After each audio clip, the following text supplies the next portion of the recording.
Hello there, Vagon addicts. It's Ken Wilford here. So we're taking this 2004 Jetta for test drive. Got the AC on. It's freezing us out, so we're good on that. Got that took care of. One of the issues that cropped up, we were having a check engine light, and they've been having this check engine light for a while. The codes I was getting before all this stuff started was a code about the oxygen sensor.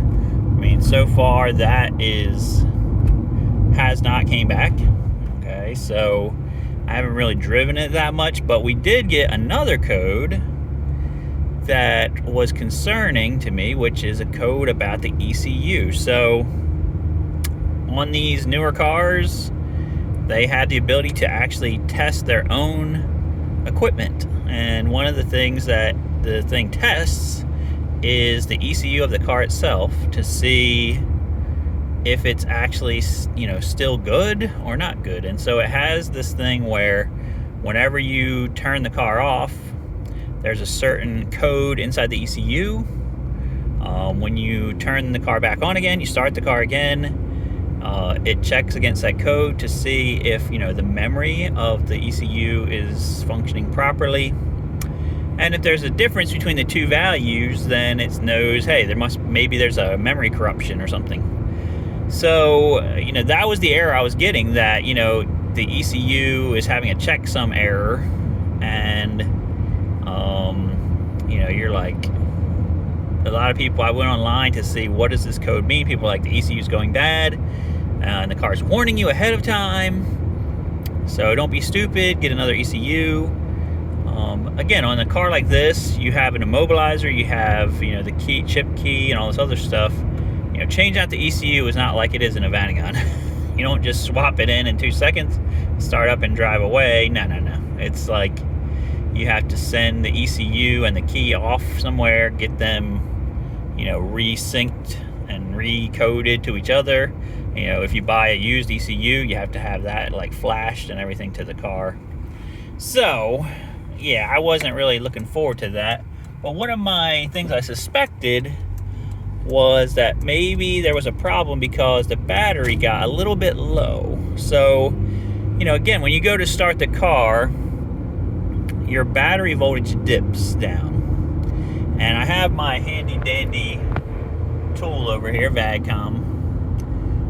That is helping me figure things out. So when the car was turned off, I could see the battery voltage at the ECU, since that's what the VAGCOM is showing me, was just a little bit over 12 volts. It was 12.1. And I'm like, you know what? I don't really like that reading, because normally your battery voltage is supposed to be 12.5. And nothing was on. It was 12.1. And so then when you go to start it, if it dips down below a certain voltage, like 9 volts or something, when it's cranking, it can cause this problem also. So what I did was I put it on the charger last night. The battery is about 6 years old. I bought it brand new when I got this car for my daughter, so I guess I know how many years she's been using the car now.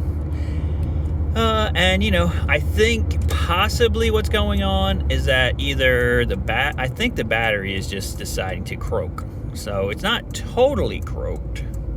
It's just croaked enough to cause this error. Charging it up all night last night. I cleared the codes this morning, and I went ahead. Now I'm taking it for the test drive. The codes have not came back. So what I'm assuming is I'm going to get back. I'm going to turn the car off. I'm going to turn the car back on again, and it's highly possible that the codes are going to come back. But you can see, so then I'm assuming that's going to mean that we need a new battery. Okay, we either need a new battery, we need a new alternator. Something electrical is going on. Maybe it's just a ground issue. But I'm thinking, this car's battery is 6 years old. It's time. So worst case scenario, we'll just get a new battery for it anyway. But you can, I'm just bringing you guys along so you can see how good this car drives and runs. I got to put the camera down for a second because the popo's up here. Give me 1 second.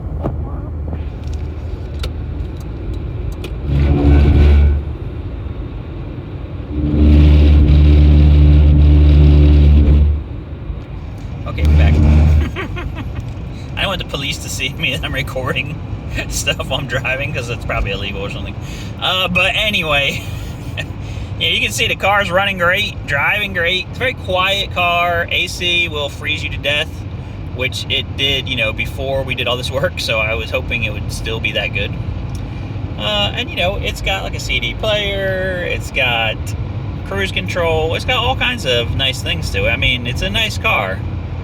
And you know, so even, you know, with these different things I did to it, really wasn't that much things that we did to keep it going. So what I'm trying to say is, if you're looking for a first car for a young person, you could do a lot worse than a 2004 Jetta.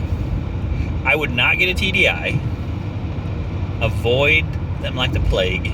Okay, I used to love them, but now I hate them like poison. Just because they're great until they get to, you know, 100,000 mile mark, maybe even before that, and they start having all kinds of expensive issues and problems. Okay, I know some people are going to hate on me about that. Ken, what are you talking about? They're the most reliable thing ever, whatever. I mean, I am a person that had my first car was an 81 Volkswagen diesel Rabbit truck, okay, Caddy, aka Caddy. Loved it, super reliable, 50 miles to the gallon, no power whatsoever, but I didn't care, and I loved that car. When the TDIs came out, I mean, we were early adopters on them. My sister bought a 2003 Jetta. She still has TDI. My parents bought a 2006 TDI. I had to work on both of these cars, so I know exactly what I'm talking about, and I will tell you that the amount of problems and issues we have had on those cars has far outweighed any type of MPG, you know, bump you're going to get out of diesel, especially when the price of diesel got more expensive than gas. You know, you're getting 40-something miles to the gallon, but if there's any problems with anything in the fuel system, you know, you might as well kiss all your savings goodbye. And my parents' 2006 Jetta TDI that they had, I mean, at like something like 68,000 miles, the pulley on the alternator went bad, and the alternator was like $200. I called the dealership. They're like, nope, the warranty's over. I'm sorry, it's 60,000 miles, you know. I'm like, we bought this from you brand new. Like, I'm sorry.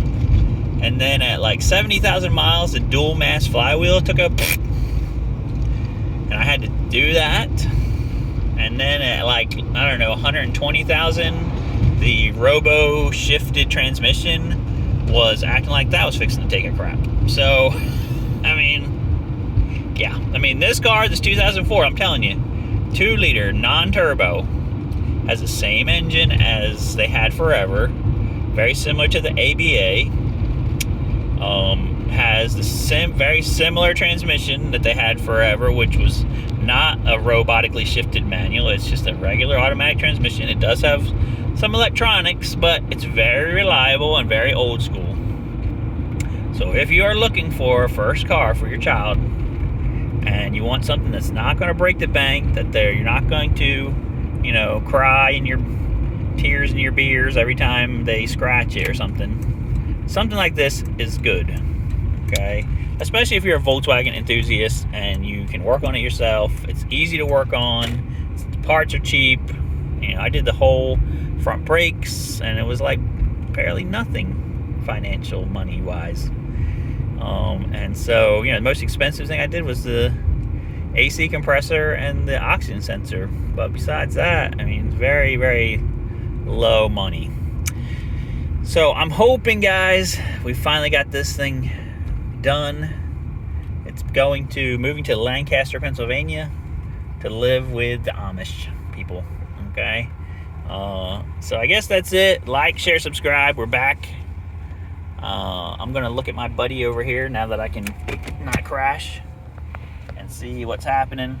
So right now with the AC on, we're at 13.3 volts. Let me turn the AC off. Now we're at 13.6. Okay, I'm going to turn it off completely. It's going to lose its connection with the computer here in a sec.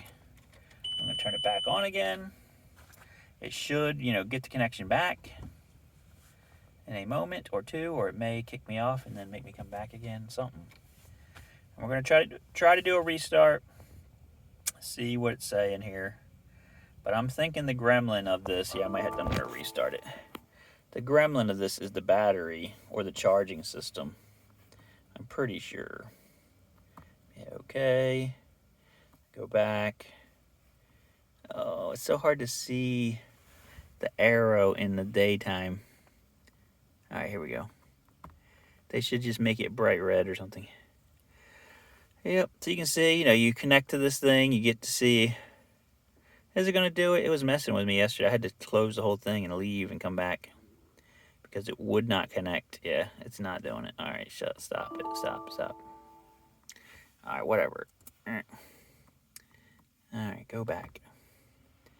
Exit.